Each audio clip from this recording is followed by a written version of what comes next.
And Matt Krell's going to kick us off, and he is going to go over quickly. We're going to do everything briefly today, but he's going to give you a quick overview of the key indicators for the college. So with that, Matt Krell, thank you. Let's give him a warm welcome.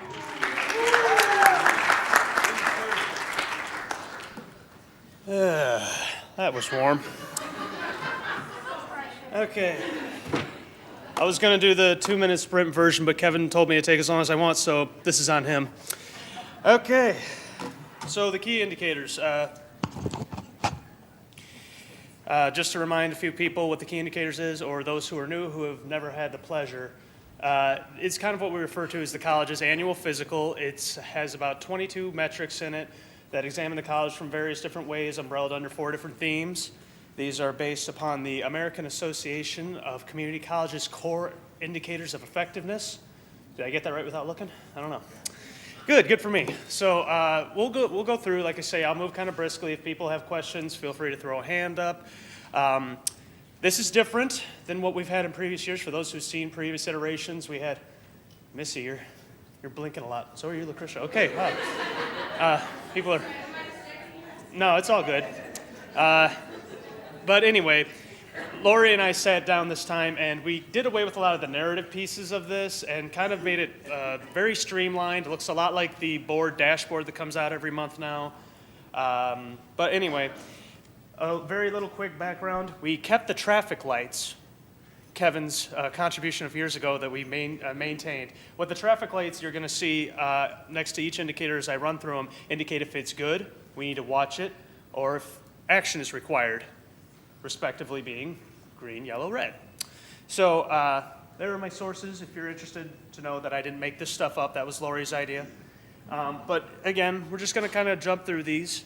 This is the summary. This is the overview of the last 3 years of changes and things that have occurred. I can touch base very quickly. A topic which we have talked about a lot is the fall to fall persistence, which we've only had one green year pretty much in the entire time I've been here. That's the proportion of students who are here in one fall semester who don't graduate and are here the next fall semester. In this case, fall of 17, of which we saw a decrease, which we've really seen in our loss of continuing students.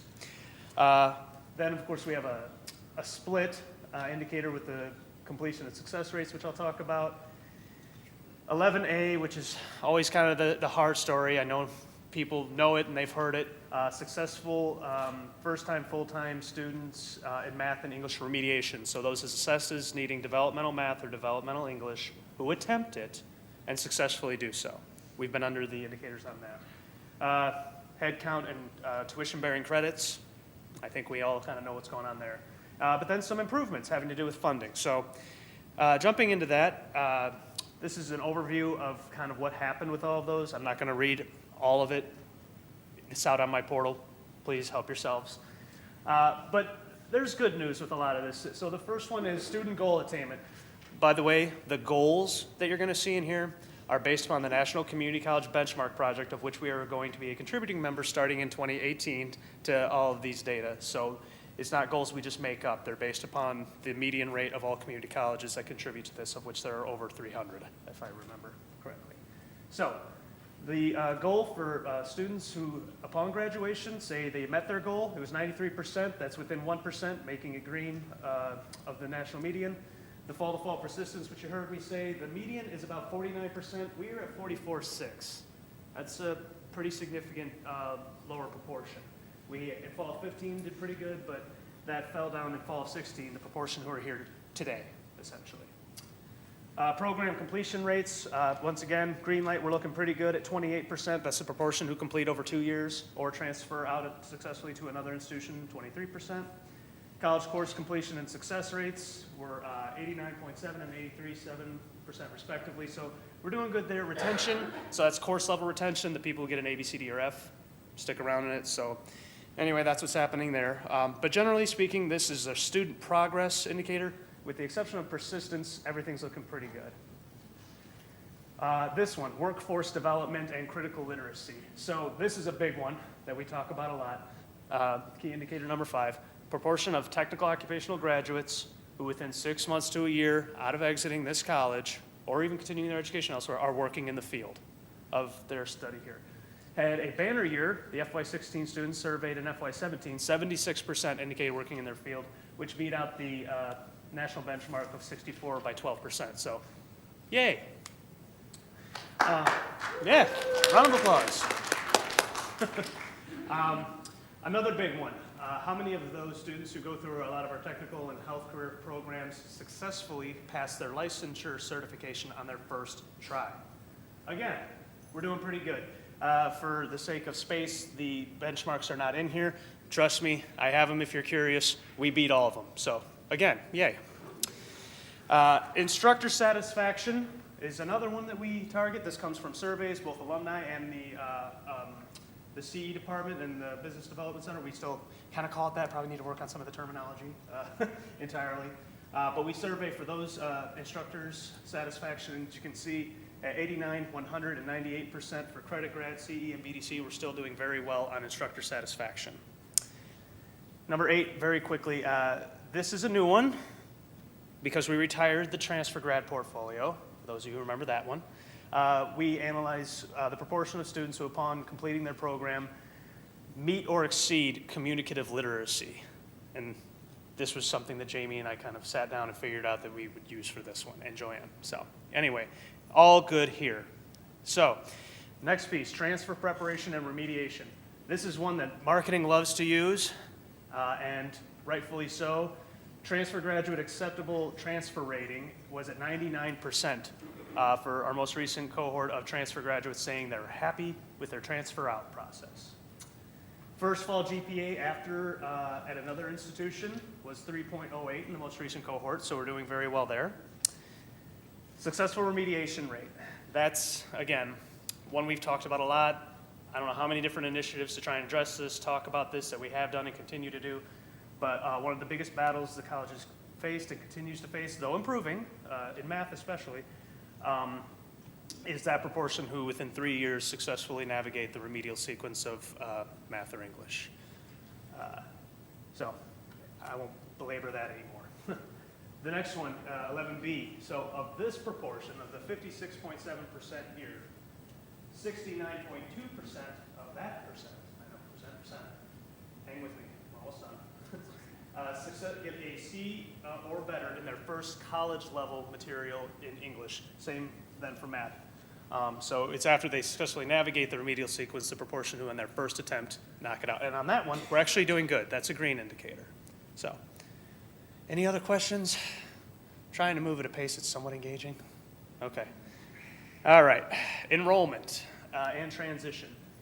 Credit headcount has, there's no way to hang an air freshener on this one. Credit headcount has decreased by about a third in FY17 compared to where it was in FY13. Non-credit has decreased by about a quarter of what it was 5 years ago. So these have been a lot of things that we have about every initiative in the book trying to address.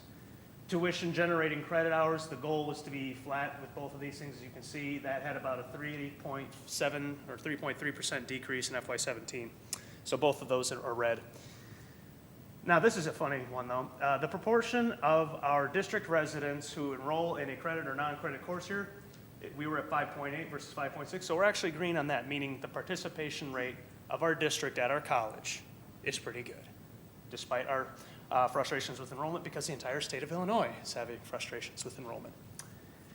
This is a new one, 15, the transition rate. And this is one that we've also talked a lot about and built a lot of goals out of. The proportion of graduating seniors who right out of the gate come to Kishwaukee College. In the most recent fall of 16, it was 31.7%. So 31.7% of 2016 local high school graduates came here and took at least one class in that fall. Excuse me. Then we, underneath that, 4 semesters out, we look at it, and in the most recent cohort, it was 42.6%. So, good. These also beat out national averages. Excuse me, very quickly, I know these are a lot of bars here.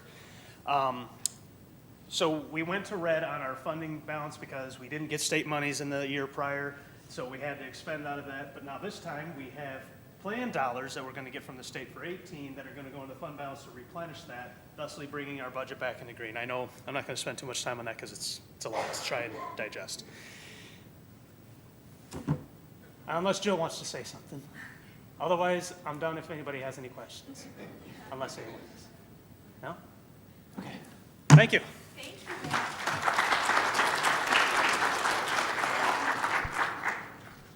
I don't know if you need it. Yeah, Joanne's going to do one in just a few minutes here, too. I just want to, even though you didn't get a warm welcome up here and you didn't get a whole lot of applause after,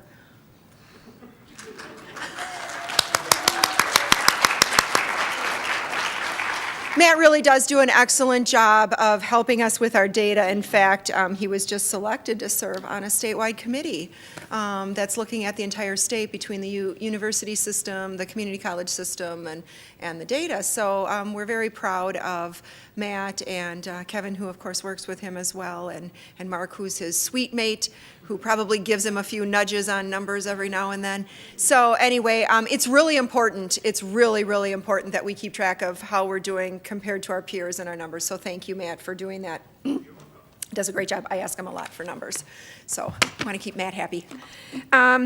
I just want to mention one other thing that I missed at the last presidential briefing, and that has to do with, we're adding another scholarship for local high school graduates. It's another academic achievement scholarship. Right now, we're calling it Tier 1 and Tier 2. Is that what we're calling it in our marketing materials too? What are we calling it? We're working on percentages. Michelle and I are meeting on it tomorrow to find out. Are we going to give it a cute name? Okay, well, we'll figure that out. We got to figure out what we're calling it. Right now, we've been calling it Tier 1, Tier 2. Tier 1 is basically what we've been doing. If you graduate in the top 25% of your graduating class, you get $1,000 a semester for 4 semesters. That one's continuing. The board had recommended that we add an additional scholarship, which we will be adding in the fall of 18, and it's $500 a semester for at least 2 semesters. It's a pilot. It's a 1-year program versus the 2-year for the Tier 1. And this is a scholarship that's for students who earn a grade point average between 3.75 and 3.25. So the Tier 1 used to be top 25% of your graduating class. We're just changing it after doing some analytics. We're just saying now 4.0 to 3.75 is the academic achievement, Tier 1, $1,000 over 2 years. And then the 3.25 to 3.75 high school GPA will get you $500 for 1 semester. The good thing about trying this now is that we'll easily be able to see, we know how many students this year came in with a grade point average between 3.25 and 3.75 from their high schools, and it was what, 58? 70? Okay, well, it's around there. So we'll know, they've got the number, then we'll be able to see. Our hope is that we get more of that group of students to enroll. So we'll be able to measure if we did actually increase that population of students coming into our college. I want to reinforce, and I know Matt talked about it with our high school enrollments that were about 31%. Last year we were about 32%. And I've talked about this before, but I want to say it again because I just recently heard something that I still think people don't understand. Our enrollments from our local high school graduates is not declining. We are pretty much flat with the number of students coming out of our local 7 high schools who come to Kish and enroll immediately following high school graduation. We are dipping in out-of-district students, people who graduate from out-of-district high schools. Now, some of them might establish residency, so they pay like their in-district tuition they come and live here a summer before they go to school. But it is not our in-district students that we're dipping in enrollment. So I want to make that very clear because like I said, I recently heard something that people are like, oh, it's our local, it's our reputation. It's not. Our local, we're doing just fine. So I wanted to reinforce that, but we are hoping this gets us even more of those students coming to our college. I want to mention quickly before I move into some of the board agenda items that we are starting to work on the budget. Some of you hopefully have heard that. We're going to do that into the end of January, like January 25th, 26th, till January 26th. That's a Sunday, isn't it? It's a Friday. Oh, I'm thinking, I don't know. Heck, I can't even keep track of what day it is today, so don't trust me. But I think January 26th is the last day. And that is, it's a Friday. Okay, January 26th, it's a Friday. So the budgets will be worked on. One of the things, we're going to ask people, as we've been doing, to kind of hold the line. Don't go crazy with, asking for a whole bunch of things in the budgets. However, what we want to make sure of is that we're not stifling creativity, and that if people have really good ideas that do require some resources, we want those ideas brought forward. So what I would suggest is you work in your groups and work in your teams. If you have ideas, get them to your leader who can get them up the chain, or heck, send me an email. But let's keep the creativity going, because we need to remember that Dr. Nicholas and his friends at the foundation have innovation dollars. There are dollars committed by the foundation board to support innovative ideas. And if something's really great, especially if it's really going to help us with retention or additional enrollments, we might want to take a risk and invest. Sometimes you got to spend money to make money. So that's the really important message, is that we've got to understand that we don't want that to stop. We don't want the creativity to stop. We've got to keep looking at ideas. So that's it with budget update. I was sharing with some people, and I'll share it with you because I do think it's important. This is probably not information that necessarily everybody hears. I was recently invited to a Sycamore School District Finance Committee meeting, and I was recently having a conversation with Jamie Craven, superintendent at DeKalb, and we were just talking about budgets. The operating budget at the DeKalb School District is $83 million. They have a lot of students. They serve, 6,000 students maybe that they serve in DeKalb School District. They serve them all day, lots of buildings. The Sycamore School District is a little bit closer to our enrollments. I think they're around 4,400, maybe, somewhere in that area is their enrollments. Their budget's $44 million for operating. We're just talking operating budgets. And everybody knows what Kish's operating budget is, right? $21 million. So remember that, folks. What we are able to do here is really amazing, to serve 4,000 students a year, and it was more that we were serving on this $20 million budget. We do a lot of really good things here for not much money. Bob Pritchard was on campus today, and I was talking with him, and he was telling me how much he liked what Wisconsin did, where they merged their 2-year colleges and their 4-year universities. And I said to him, this I know about. I said, Bob, do you know why they had to merge those UW colleges into those universities? Because they starved them.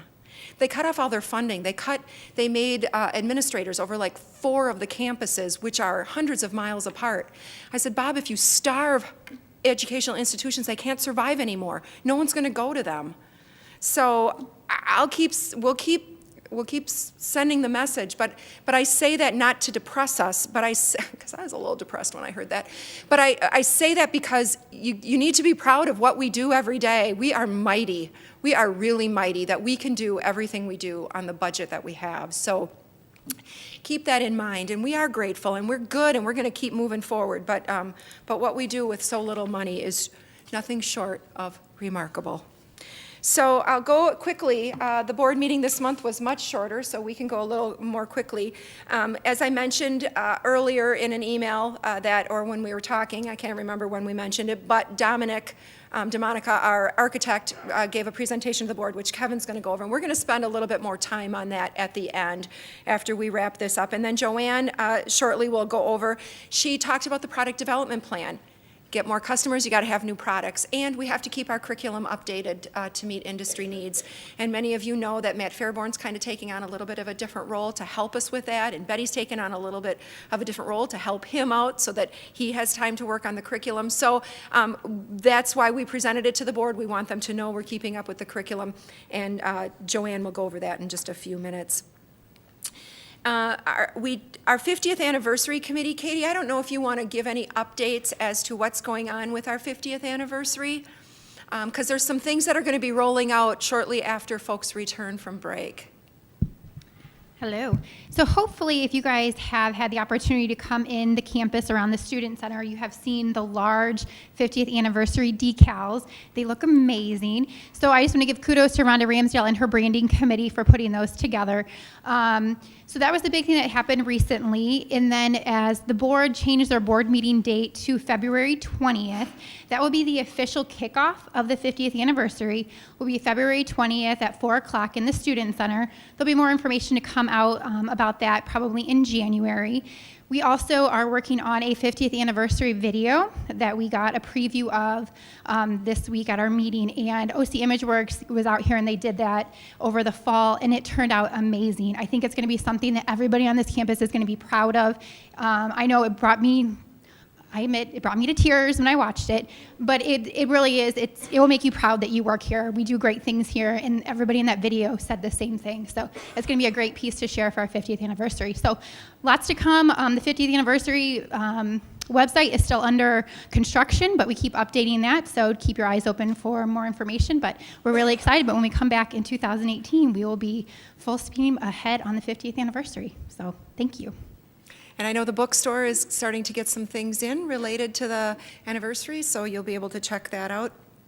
Katie was talking about the video, and some of you maybe know this, but I had the opportunity to sit for 45 minutes and talk with the 3 previous presidents who are still living of Kishwaukee College. So a segment of it is the 4 presidents having a conversation.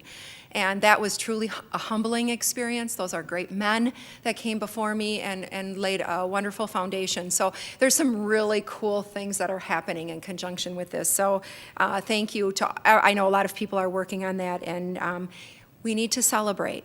It's important that we celebrate the things we do. And I know as an institution that we are moving fast, and there's a lot of change, and there's a lot of different things going on, and people don't always understand, and people are like, oh my gosh, why are we moving in that direction?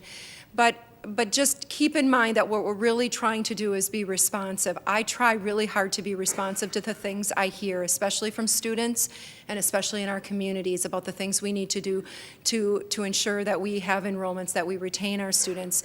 And you know, so truly understand that what we're trying to do is we're trying to keep the integrity of our college, and how we do that is we move forward and we are responsive to things that people need. So I think thank you for hanging with me and everybody else who's asking you to do things. And you might feel like, well, today we're going in this direction, tomorrow we're going another.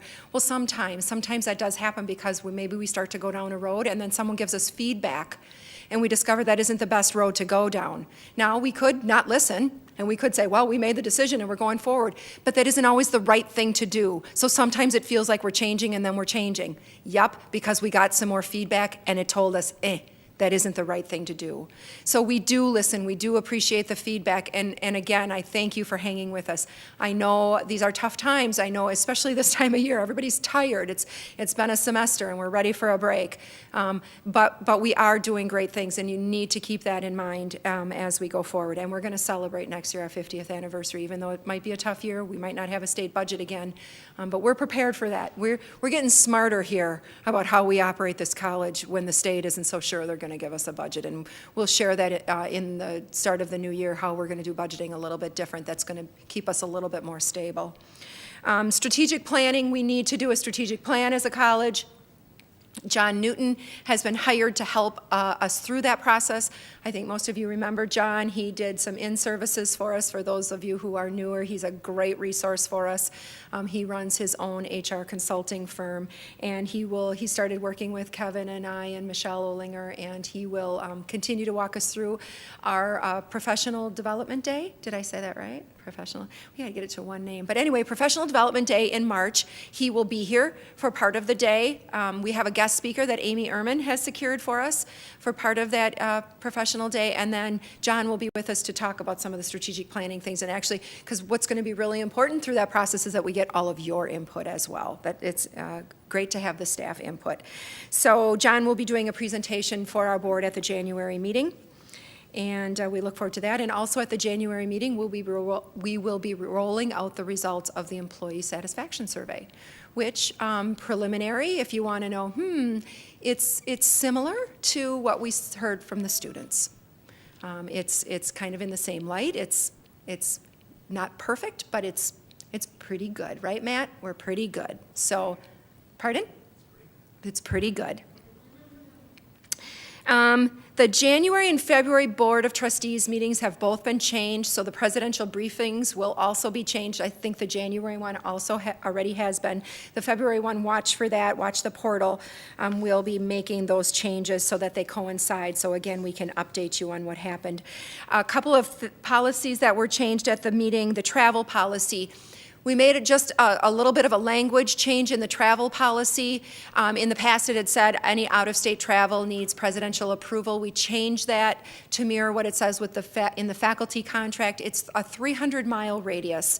So the way we looked at that is if you can drive somewhere, and if it's Milwaukee or if it's Dubuque or it's Indianapolis, probably 300 miles. St. Louis is 300 miles. If you're going there, you just need your supervisor and VP approval. When you're going to need the presidential approval, if it's over 300 miles or you're hopping on an airplane, those we're still just going to consider as a team, what is the value? There are times those are going to be valuable, folks. There isn't a moratorium on travel at this institution. So again, work with your supervisor if you have opportunities that you want to attend. We're only going to grow if we keep adding new or even sustain, like being flat is the new growth.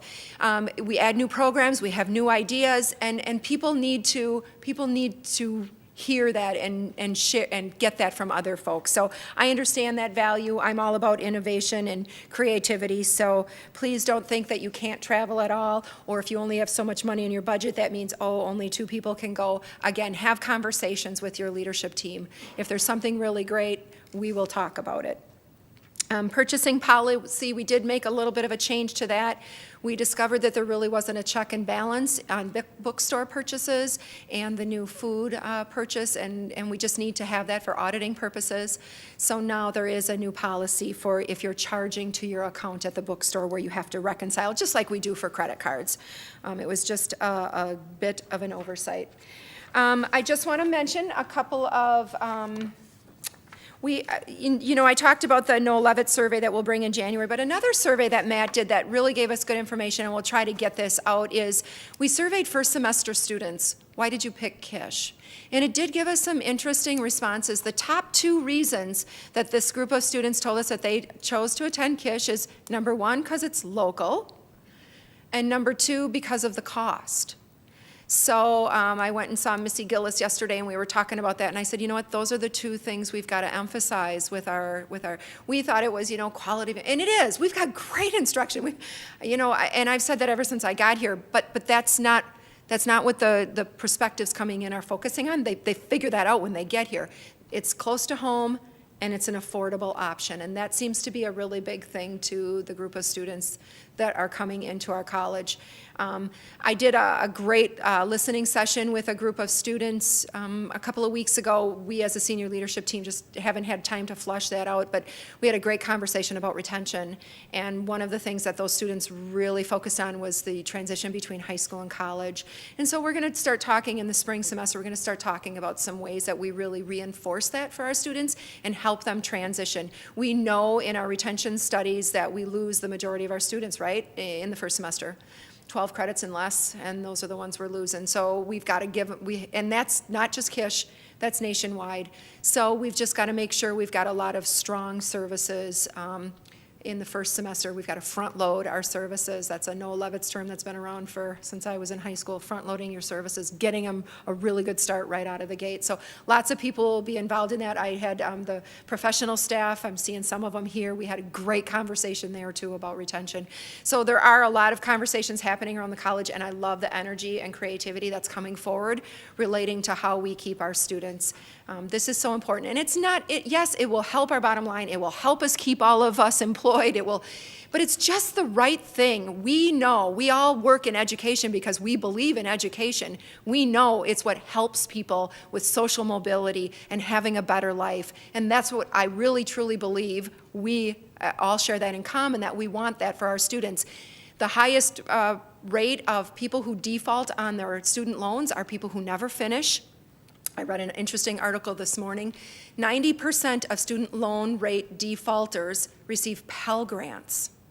So not only do they not complete, but what that means then is they come from less affluent families. So I guess it's not a big surprise, but that's pretty eye-opening that we really need to do things to help support those students, especially those who are more disadvantaged as they're coming to us, to really help them get their degrees. So not only can they pay back their student loans, but they can change their quality of life and get a great paying job and move forward. So I think these are all great conversations to have, and what's wonderful for me as your president, as I'm almost approaching my second anniversary here, is that we are changing the conversation, and we're changing the conversation from, I don't know, we've talked about a million things, but we're focusing on our students and how we support our students. And for those of you who remember when I interviewed and first came here, that is my passion. That's why I was in student services, and that's why I was fortunate to be able to really focus on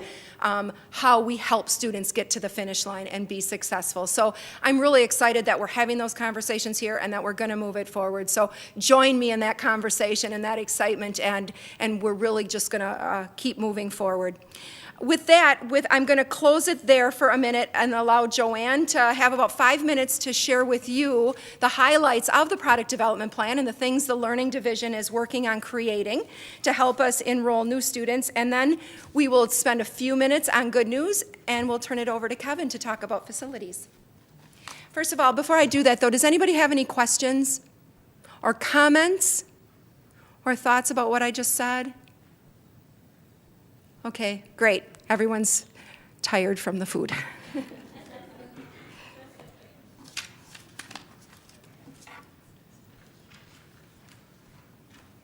Okay, I thought I better put on my necklace. I see many other people have put theirs on. And in my minimalist style, I was usually wearing black and white. I thought I'd wear red, fur, and now I am going to not blink it, though, because I am a minimalist.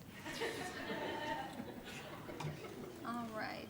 Let's see if we get this. Here comes help. Oh, he's still on, too. That's not that we don't love your graft here. Okay, thank you, sir. Yeah, I brought it up. I just realized his was on here. Let's see, that's yours. I'm right here. There you go. I'll just do it right here. Okay. Just hit the little, there we go. There we go. All right. So as Lori said, we've been looking at, for about 2 or 3 years now, trying to make sure that we have very current programs and curriculum, and then also we're responsive to the needs. And as she said, it's not only responsive to the needs of our workforce or our employers, but we also have students who have some interests. We know that faculty themselves are trying to stay up to date and are infusing things. So we have a whole host of different programs and curriculum that we are trying to either make current and redesign so that they meet some of our ICCB requirements, and then also meet the needs of our students. So at this point, these are just, do not get overwhelmed. I keep telling everyone, Matt, Fearborn, the faculty, don't get overwhelmed. These, we're trying to keep a running list, but these are the ones that we're really trying to focus on. And a lot of this has already started, and then there's other parts of it that really are more of an exploration. We're not sure if it's a good fit, but it really seemed like we were getting a lot of requests for it.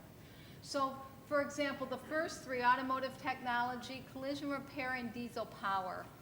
ICCB, which accredits us as far as the state of Illinois, when I say accredits us, it's more of our curriculum. It is going through and telling us AAS degrees have to be 60 to 63 credit hours. If not, we have to have really good justification.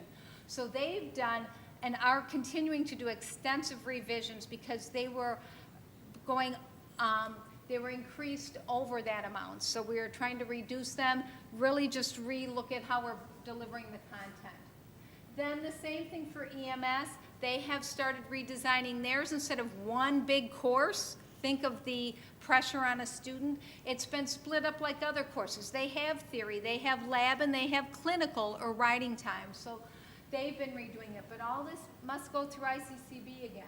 Horticulture's added some courses, one from their advisory committee. They did hydroponics, developmental Ed Math, there's been new legislation, we've talked about it before, the POWER Act, Post-Secondary Readiness Act, and they are requiring high schools and also us to go through and make sure that we have multiple math pathways that lead to whether you're going to be in a technical or an occupational program, are you going to be calculus-based, we usually call that STEM, or are you looking more for quantitative literacy? And so they've been working very, very hard, and that should be kind of being implemented and rolled out starting in the fall part of it. So I'm really proud of that because we're actually ahead of the game on that. Most schools are just starting that.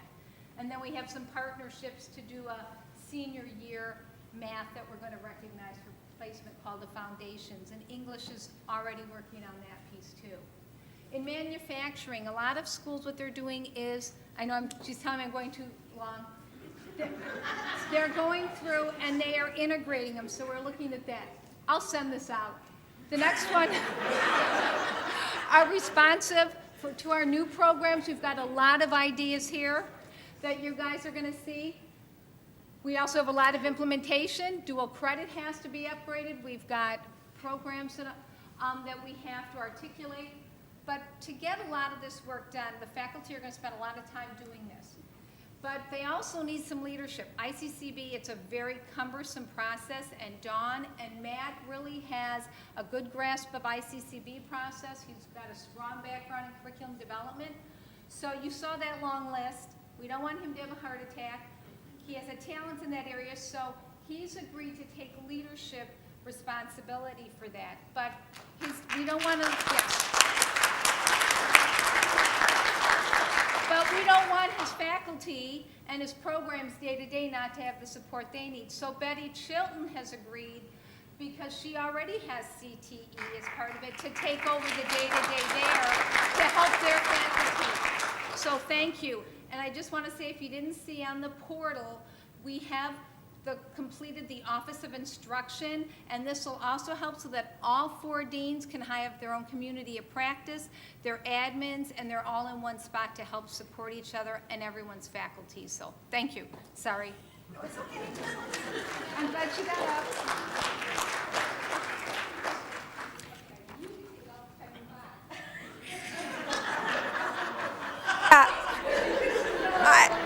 I probably won't boot Kevin off the stage. I just want to make sure we have time for good news, because you know what? I think that part of the briefing is always so important, and last month we had to kind of cut it short. So I just want to take a few minutes to read the things that were submitted to the board, and then we'll get a little chance to share. The Kish Cafe $10 gift certificate campaign for students during class registration had 450 certificates redeemed, so that's awesome, over 4,000 of those. So our food service, I think, is doing great. I think they did a nice job on our celebration today. More meatballs next year. I already made a note, but we're moving forward. Everett, our friend, who's getting a new classroom and a new picture worth millions of dollars installed. I gotta figure out something there. Associate Professor of Accounting. He coached a team of business students at the annual PwC Case Challenge competition at NIU in October. The team had 5 students, took second place, and competed against 9 other university and community college teams. Matt Weibel, is Matt here? I know he was at there you are. Hello, Matt. I knew you were at the social. Associate Professor of Communication. And Chase, where's Chase? Our Dean of Math, Science, and Business also coached a team, so thank you to you folks for doing that with our students. Anne Marie Green presented at the Consortium of Academic and Research Libraries in the Illinois annual meeting on her work. So thank you, Anne Marie, for I know you're here, yep, I saw you, for your leadership. Jamie Long. Jamie, you were elected president. Congratulations, of the Art Sciences Transfer Developmental Education Association. It's a statewide group with ICC, CA, and so good luck with that work and have fun. Amy Ehrman was invited by UWGB, her alma mater. If any of you don't know where that is, it's like out in the country in Green Bay, but it's a very lovely campus, been there many times, to participate on a panel about careers for English majors. So that was a great opportunity for her to share her expertise and bring a little Illinois into Wisconsin. The Automotive Technology Department received a donation from Nissan of $20 constant velocity transmissions, 2 differentials, as well as multiple wiring harnesses and airbags. We were at a photo op this morning. I talked about talking with Bob Pritchard a little bit ago with Ambridge, who I know Bernie does a lot of work with. It is so important that we have these business partners giving us, Ambridge gives 5 $1,000 student scholarships. There were 3 welding students who were there who were talking about what those scholarships meant, getting these donations from businesses. This is so critical to what we do, so it's awesome stuff. Installation of the hydroponics equipment and electrical wiring to support the enhancements are completed. You should stop out and see them and see how the tomatoes and the cucumbers that are in production. So have to take a trip out there. The Hort program donated 25 poinsettias to Northwestern Medicine Hospice, and they've been doing that for a long time, and it's a great tradition. And so that is the good news that's on here. I'm going to share just one little piece of good news for me. I think it was December 15th of 2015, which would be tomorrow, Friday, was when it was announced that I was president of Kishwaukee College. So on my 2nd anniversary, again, January, it'll be 2 years before you all come back. But I just want to say how fortunate I feel to be here. And oh my God, doesn't it feel like I've been here forever? It does. Those 2 years went really fast, but I've learned a ton. I am surrounded by amazing people every day, so I want to thank you for that. But it is a journey, and I am looking forward to the next years ahead, and we're going to continue to do great things together. And everybody, I hope you really enjoy your break and have a good time and take some time to relax and unwind. We got lots of work to do in 2018, so enjoy your holidays. Thank you for coming to the social. I want people to do some good news, and then Kevin, in about 5 minutes, as soon as they're done with good news, you're on. So thank you all.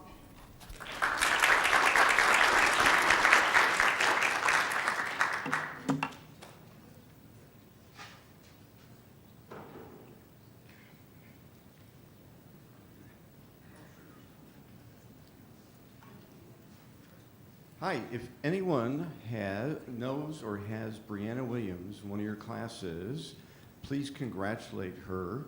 She is this year's recipient. She earned a spot in the Mary T. Washington Wiley Internship Preparation Program. Well, that's a mouthful.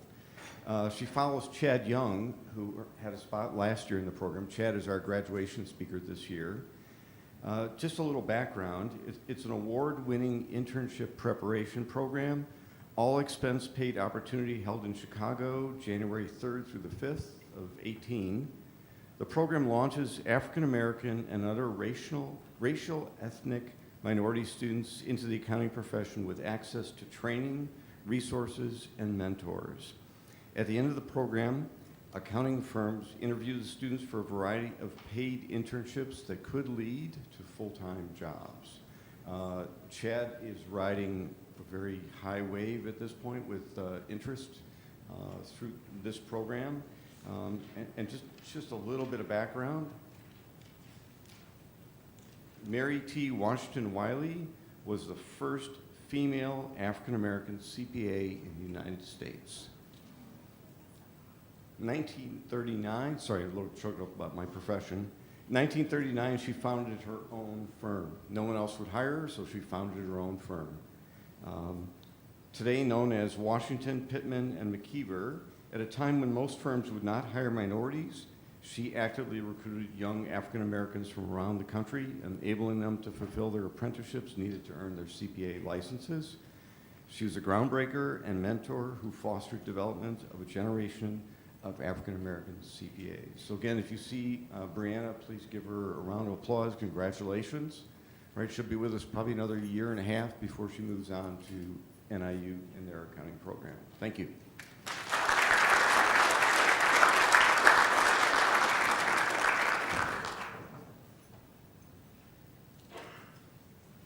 I have some good news.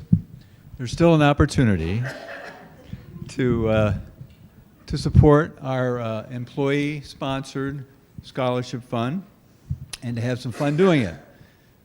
You have 21 hours to buy a chance for, first let me ask, how many Bear fans in here? How many recovering Bear fans in here? Okay. Yeah, there you go. Well, you're not well represented in this raffle yet because we only have 3 people who have come forward for $20 apiece to buy a raffle ticket for that wonderful game that's coming up on Christmas Eve.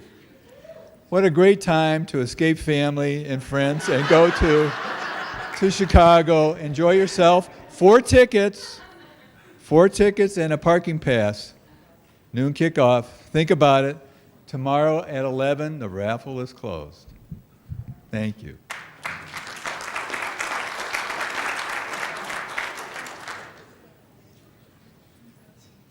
We had 2 of our Kishwaukee College art students that were recognized by the Kishwaukee Valley Art League this week. Tara Ozahowski and Alexander Gayton were given monetary prizes, and they were also asked to speak about their art. And then the Kishwaukee Valley Art League also donated $250 to the Kishwaukee College Art Department. So it was a wonderful week for our students to get to share some of what they do here.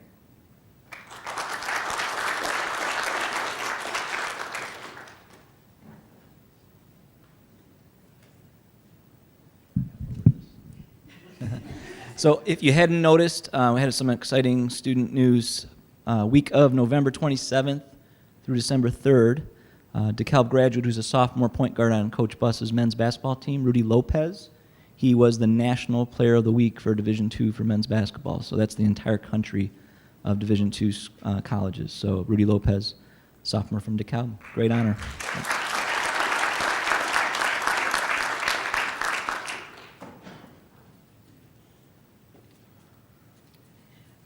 I forgot my sheet for new staff. Is anybody here that started in the last month? I know there were a couple people on that list. You want to stand up? Come up to the microphones because I forgot my sheet. Come up and introduce yourself and tell us what you do. Oh, man. Hello, everyone. My name's Sam Zangara. So I started here November 27th. So very recent, right? Within 3-4 weeks, something like that. So I'm actually in the WIOA program. So I work with the youth program there. I'm one of the new career planners. I went to NIU. I graduated in May, so very new. Any other questions? Questions? No? Yes. I'm an open book. Thank you. I look forward to getting to know everybody. Thank you. Yes. All right. I learned something new about Kevin this week. Kevin's 100% Polish. Now, I only say that with such shock because my last name is Borowicz, which Borowicz in the old country, and I don't have a lick of Polish in me, but my husband obviously does. So we're like kindred spirits, and I was just surprised. But anyway, you know, you learn something new about people every day. So with that, the one and only Mr. Polish Kevin Fuss.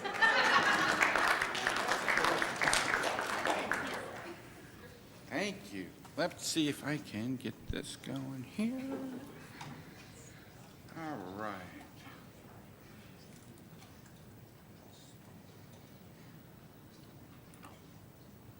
Okay.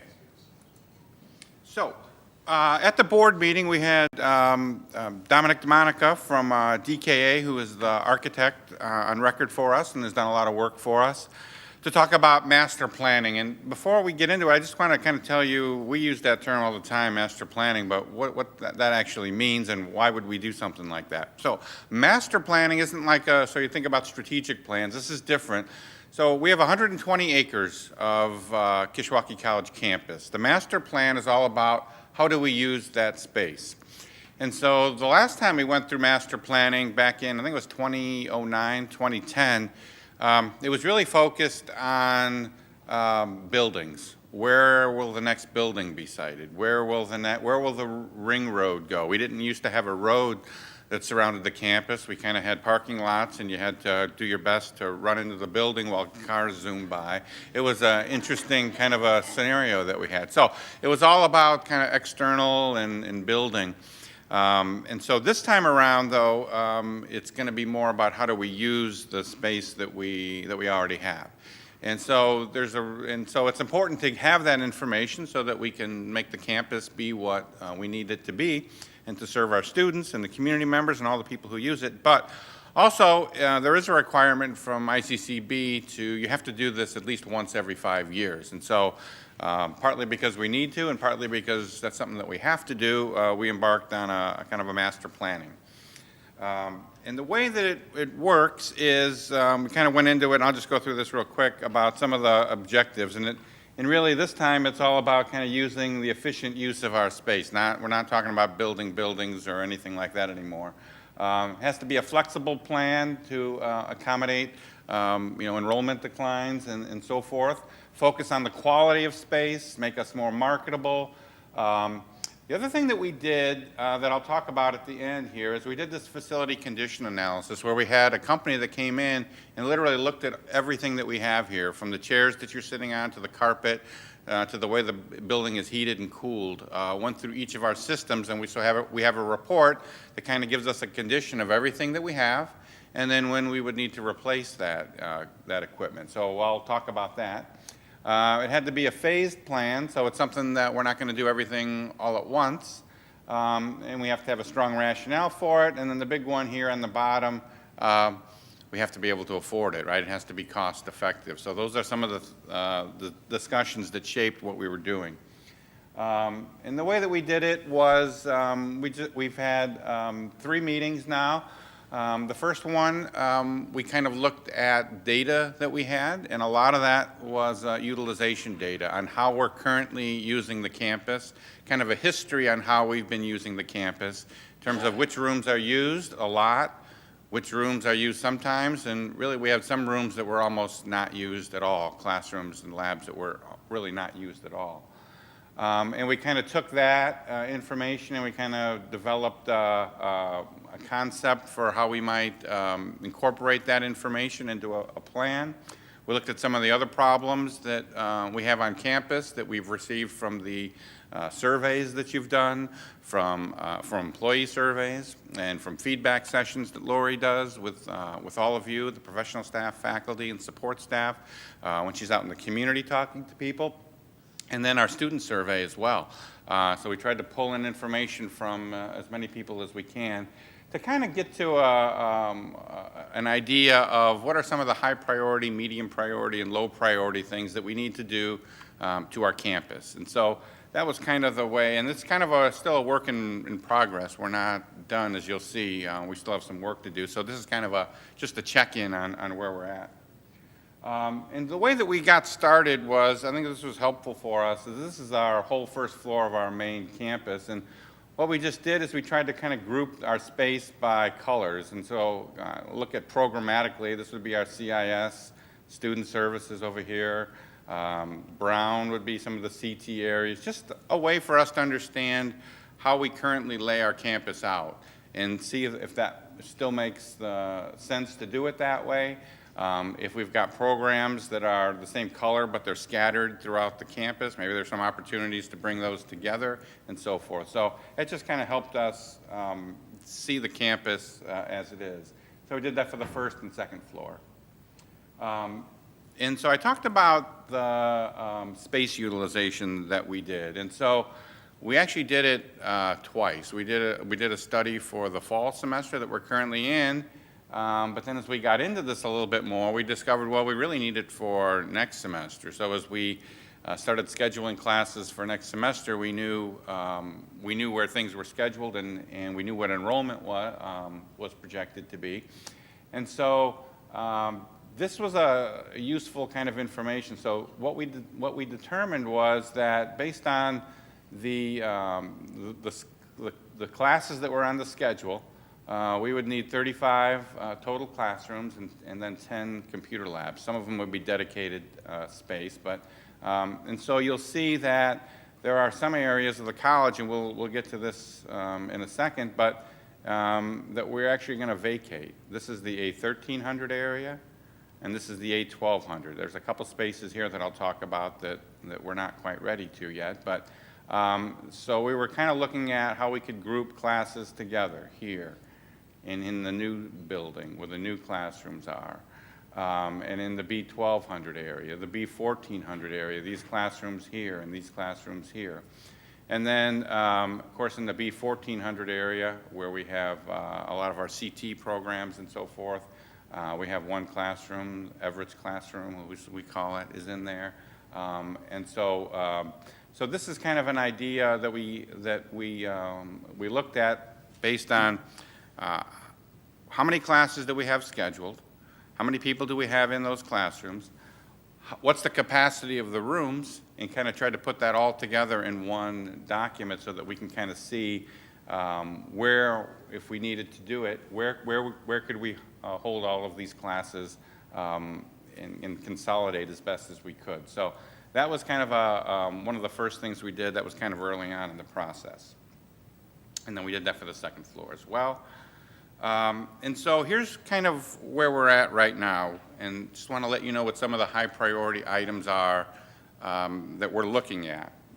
So we talked about how it would be great if programs were together. And so when we looked at that first slide with the colors, there were some mismatches.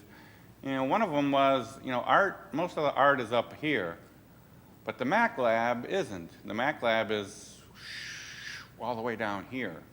So, so there's going to be some opportunities, I think, to flip-flop those. If we take this where the Mac lab currently is, and move it up to here, that's going to allow us to keep all that program together, and then open up some space where the Mac lab was for a classroom. So that's one of the things we're looking at. The other thing is, I mentioned that. And this is the area, let's see, this is the, where's the A1200 area? So, so in this space here, we're looking at, you know, relocating, and so this space up in the B14 was an area that we're going to be using more than we have in the past. So what we're going to do is we're going to replace the furnishings in those classrooms, so it's going to be much of the B1400, so that's going to be new furniture in those. If you've been in those rooms, they still have the old tablet arms, and which are more really suited for, quite frankly, grade school, and even not even really high school anymore. They're not really using those. So new tables and chairs in that area, in this classroom in the A1400 area, and then the B2300 classrooms have the old style chairs as well that we really need to replace with modern furniture that students can use and be comfortable in. So we're working on trying to get that done before the spring semester starts. So we've got some furniture ordered. We're just waiting to get a confirmation on a date. I would also really like to, depending on when that date is, it would be great to get some of this area, that B1400 classrooms, maybe a coat of paint on it, to really clean those up and brighten those up before the students come back. So we're working on that. Just a couple of other things that I need. We're also looking at ways to reduce the water that comes into the building off of the main courtyard. So you'll see that when we get a heavy snow and it melts, or we get a big thunderstorm, the water kind of comes into the building. So we're looking at a couple things we could do for that. Maybe to put a coat of paint in the locker room in the fitness center, I think might be a good thing. We also have the old, there's a dean's offices in the B1400 area that we've, Joanne indicated, we vacated that and moved that to the Office of Instruction. So there's some opportunities for us to move people into there, and that's going to be really was a no-cost item. We disassembled the furniture in there and changed it around a little bit and then reconstructed it in another office. So it looks great, and it didn't cost us anything. We'll talk a little bit more about the vacating those, because one of the things that we would do if we, as we vacate these, is we'd like to make the corridors that connect this part of the campus to the conference center area. We still need to get people through these, and so there may be some ways for us to do something with those hallways, particularly the outside hallways, to move people through. If you walk through that space, the doors are from the 1970s. They're all at different heights. The ceiling is low. The lights are the kind that you might have in your house if it was built in the 1960s and 70s. It's just got the old fixtures. The carpet is in bad shape. The walls aren't painted. So we're looking at ways to maybe, if we're going to vacate this area, to at least make the way to get through them a little bit nicer. Some of the other things would be to a new computer lab in the B1200 for the nursing students. They've been asking for that, and so I think we're going to be able to do that. I mentioned the space before in the A1200 that we might, that's still there, and that would be the music room and the piano room. What we could do there is we could move it from there up to next to the theater, where the theater storage is. Most people haven't probably been back there, but there's a big room next to the theater that is filled ceiling to ground with all kinds of interesting things. So if we move that out, we may be able to move music in. We'd also like to create a centralized mail room as well, so that the mail can be delivered to one room. You can go for your department, you can go pick up your mail. It may be a little bit more efficient way to do it, kind of similar to the way that we used to do it, except before we used to have the individual mailboxes. Probably wouldn't have that, but at least a spot where the mail is that you can go drop it off and pick it up. So we'd be looking at doing something like that, and that would be like in the old HR, or where HR used to be, that little conference area. It could maybe go right there. The biggest two things in here would be Student Success Center, or the testing center right now. This is where we do tutoring and testing right here. This is a really high traffic, popular destination on campus. Obviously, lots of students go there.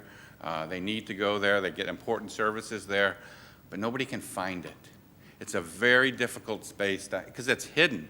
It's if you walk down, you could walk right by it and not know it. We've tried things like painting the wall red to maybe attract students into there, at least with some sign. We're going to improve some of the signage that goes in there, but it's really a hidden space. And once you get in there, it's kind of open. There are some kind of testing rooms here, but one of the things we know, Matt talked about it, Lori talked about it. This idea of we know students who are successful, they stay.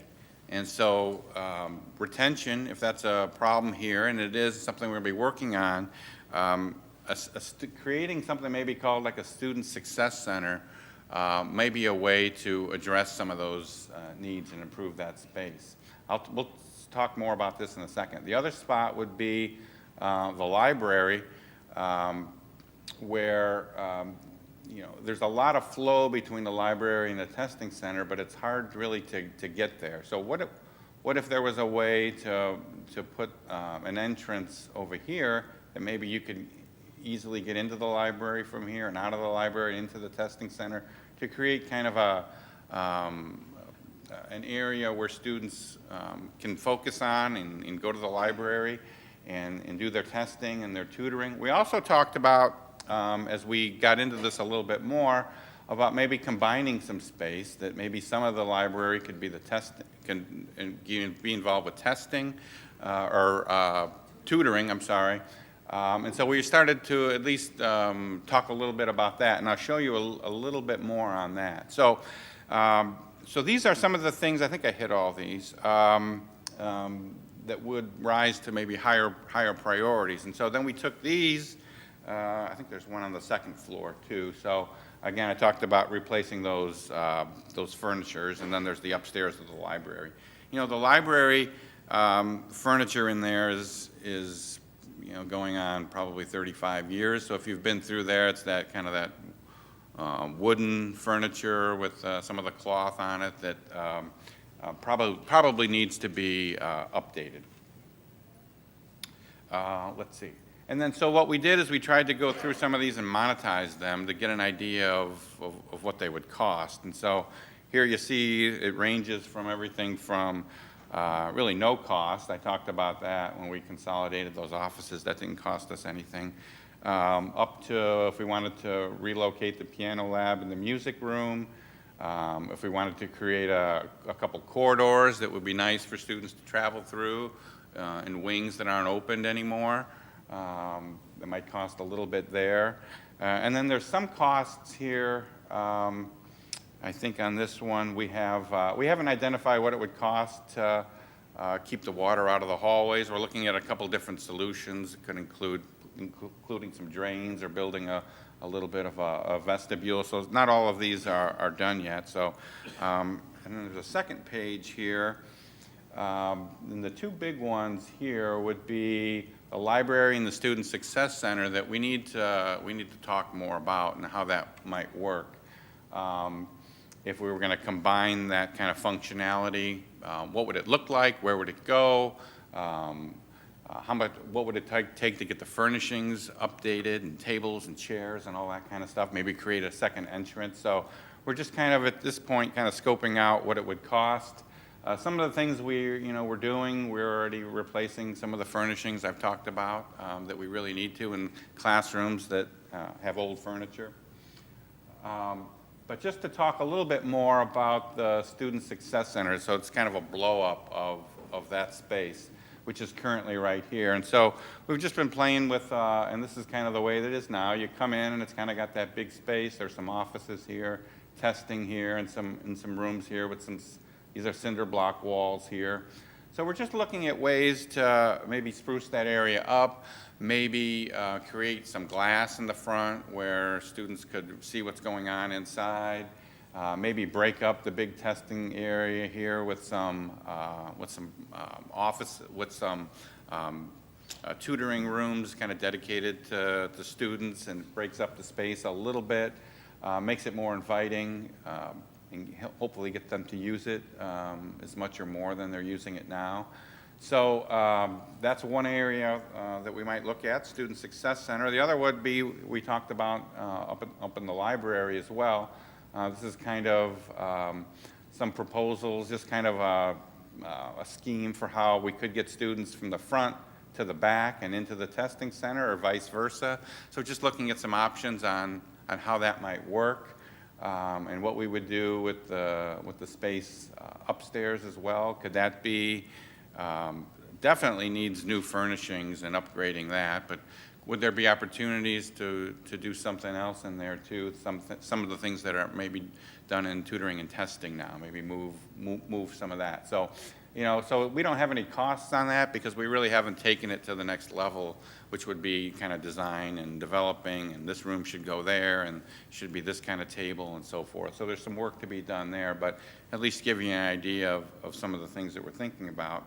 Because other schools have done this. That's the thing. So we're not necessarily on the cutting edge of how we're designing that space anymore. Some schools are moving beyond that and have talked about doing some things differently in this regard. And so one of the things that Dominic did is, and I won't get into, I'll maybe skip past this, but this is Kankakee Community College, where they're also doing some work dealing with the same issues that we're dealing with right now. And so this is their library, but I'll get to some pictures of it. So their library looks a lot like ours in some ways. They've got the kind of that wooden furniture and so forth. And they were really interested in updating the furniture, updating the carpet, the paint, but also creating a student success center, doing some tutoring, and so forth. And so one of the things that they're looking at is transforming their space that was really built about the same time ours was into something a little bit more inviting. So again, new furnishings. Look at that entryway. It's glass, so students will come in. There's places for them to study. There's some individual tutoring spaces here as well for them to look at, and then kind of get a different view of it. On the second floor of their library, this is some of the tutoring space that they have, and then all the technology and so forth. So it's just kind of something for us to, just showed it to us as something for us to think about, and if we wanted to do something like that, how would we go about designing that and so forth. So, so that's part of the master plan, is kind of looking at all the different ideas that you have and kind of trying to see what they would look like if we were to place them on our college map.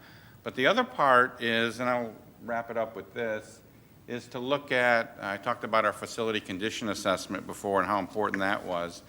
And so what we have is, we have a bunch of kind of non-recurring needs. These are things that involve exterior spaces, can involve some fire safety and elevators and so forth. And so we have a list of all these kind of non-recurring needs. We have a list of all the recurring needs: roofs, furnaces, hot water heaters, carpet, paint. And here's what we're trying to get to with all of this. We want to put together a plan that has the costs that we're going to do for master planning. So what I've talked about in terms of some of the paint and carpet and so forth, and lay that out by individual year, so we know what we were going to expect in terms of expenses. We have that non-reoccurring project needs that we can put on here. And as Keith and Dave and I and the architects kind of went through that list, there's some things on there that we can take off. There's some things that we can move to a different year. And so we have to make sure that these are going to work for us.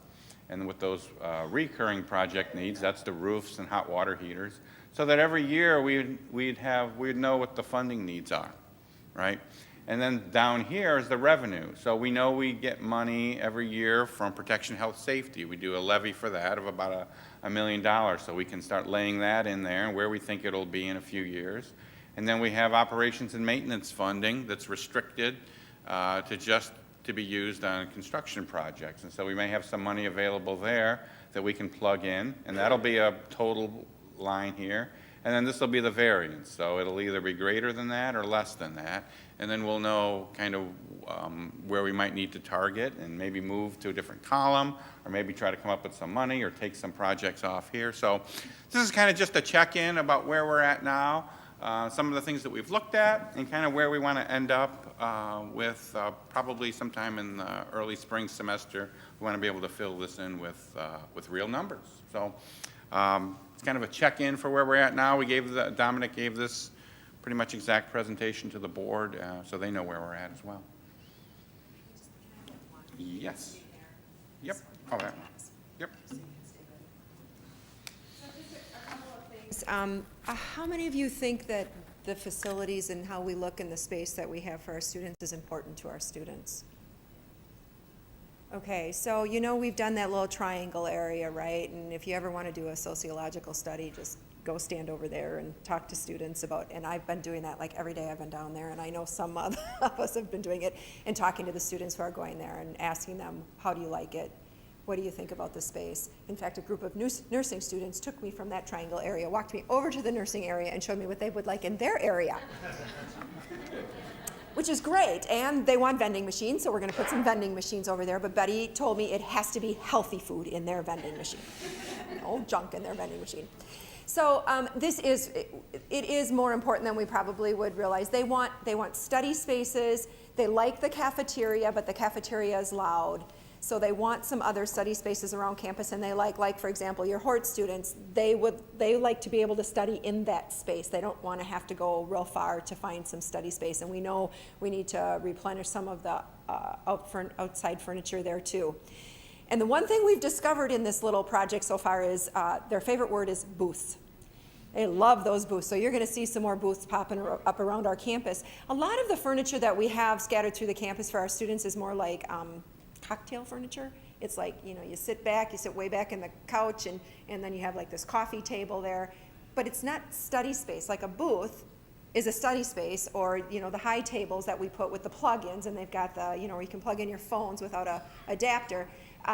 That is what they want. They want to be able to study around our campus. So we'll have to mix some of that up. So sure, there's some spaces they like to lounge, but sometime walk around and look at how many of them. I saw a student the other day, she had her computer down on the cocktail table and the chair that leans way back, and she's like hunched over like this trying to study.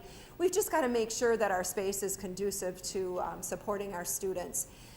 There's a lot of things that we know need attention that are not on this list, and there's reasons for that. But the part of the reason we wanted to throw this out to all of you today is we want to make sure that we're not, again, not missing something, talking about that feedback. So for example, I don't think we showed the condition report, did we, that they did this fall that talks about where on the campus we need to replace things? I showed some of the numbers, but not specifically the project. So let's talk about our greenhouse, for example. When we did the facility condition report, the big report this fall, that came up very high as something that we need to look at. And it's almost to the point where it's gonna cost us more to fix it than replace it. But you didn't see it on the high priority. Well, part of the reason you didn't see it on the high priority is because we need to determine do we rebuild? Can we do a capital campaign? Can we do fundraising for it? So we're gonna get to it, and there's gonna be a lot more of those kinds of things. Some of our CT areas, I shared with Enbridge this morning, our welding lab is small. We could serve more students if we had more space in our welding lab, and we know that. But that's a pretty big project. And even this, so the tutoring and testing center in the library space, that's more of a refresh of furniture and maybe looking. Some of these other projects are major projects that are gonna go into the millions. And so because we are kind of, I keep saying design on a dime, because we are kind of we don't have a lot of resources. We need to take the low-hanging fruit, and we need to spruce up what we can first. And I want to remind people that we have just a little over $1 million in our capital budget that we only can spend on facilities, and that's the money we're spending right now on the painting, on the triangle areas, and on that stuff. It's not money that's available for staffing positions. So I think that's important to recognize as well, that we do have money that's dedicated to that isn't coming out of our operations budget. So I know it's hard, and I know it's been a hard pill to swallow for a lot of people about why are we spending money on facilities when we don't have any money. Because you gotta sometimes, you can't just look at today, you've gotta look at long term, and I think that behooves all of us, that Kish has been here for 50 years and we want it to be here for 50 more years. And so we've gotta, yes, do a lot of things right now, but we also have to think, we're not gonna win the battle to lose the war. We're gonna win the war. And sometimes we're just gonna have to do things that along the way to ensure that. So I keep telling the architect, because they come in with the pie in the sky, the most beautiful things, and I keep saying, we don't have any money. We've got to scale it back, but that doesn't mean we can't make it look great and really be functional for our students, and that's the most important thing. So I'm excited about us being able to do this, but it will be conservative. It will take us, Kevin and I kept saying 2025, because that's kind of when I'm thinking I'll retire. But I don't know if, because my son will graduate from Kish. I thought that would be a cool graduation to have him graduate from Kish the year I retire, our last graduation, but I don't know that we're going to get all the facilities done, so I might not be able to retire yet. But that's kind of the plan. It's going to take us, and then Kevin shared with me this week, it's not going to be done by 2025. We're going to have to stretch it out further just because of our resources. But that's okay. It gives us a start. We've got to have a plan. And we do want input. I can't emphasize that enough, and I don't really know how to, other than this kind of forum where it kind of spurs ideas and gets you talking in your area discussions or your department meetings. But if you've got some thoughts, or you hear some things from the students, or you've got some areas that you're feeling like this just isn't really working for us, please start those conversations and get them back to your supervisor. We want you to have input into this. And again, these are all plans. The only things we've started already are the triangle areas. The rest of it is pretty much conversations about where we're going to go. So does anybody have any questions for Kevin or I right now about all of this? Again, we're not going to go crazy. We're not going to flip this place. It's just a little bit at a time. We're going to remodel and make it look like a college. Yes, Anne? Kevin, did you say the B1200, 1300, the goal would be to do those areas? I'm sorry, the furniture? No, I'm sorry. Probably not too much in the. I'm sorry, A12 and 13. Okay, so the A1200 and A1300, the classrooms kind of behind where you're at.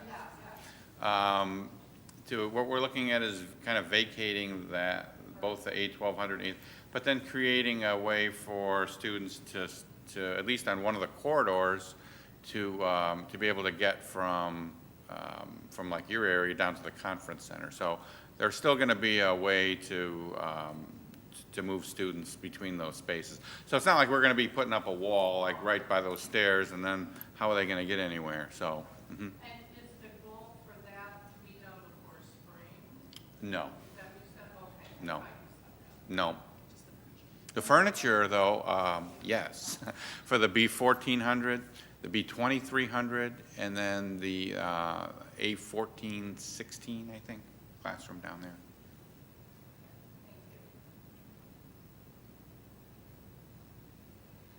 Good.